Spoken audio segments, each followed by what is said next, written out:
think China is the president of 2016 G20, and it has a responsibility to be able to reflect the challenges and ambitions of both the developed countries as well as the developing countries. Many developing countries associate with China because it has characteristics of an emerging market of a developing country.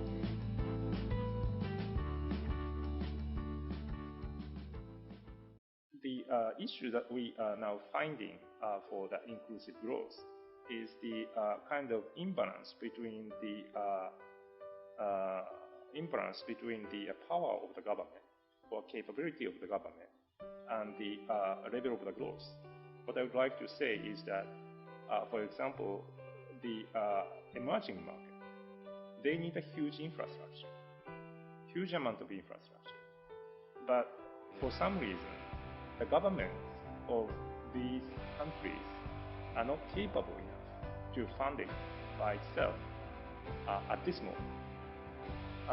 So people are coming up with the idea of PPP. But PPP is also a very difficult issue to be handled by these type of governments. And that is something which is expected for China to show to the global leaders at the time of G20. That's what I understand.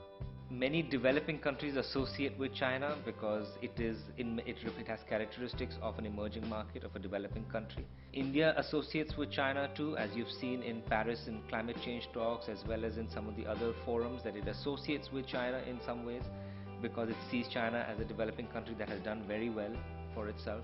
You know, the Chinese leadership is always thinking strategically. People like scholars and intellectuals in India and Indian government also looks to China to play that role. Well, as I said, China's presidency is important because China has shown in the last couple of years that it takes more and more responsibility in global affairs, we are in a critical phase of the development of the world economy, we see the common interest of large economies but also smaller economies to coordinate in order to prevent world economic crisis, in order to improve growth, and particularly since now we have the Agenda 2030, which has been signed in September in New York by all heads of state, which is a very ambitious agenda for the whole world for the next 15 years. Since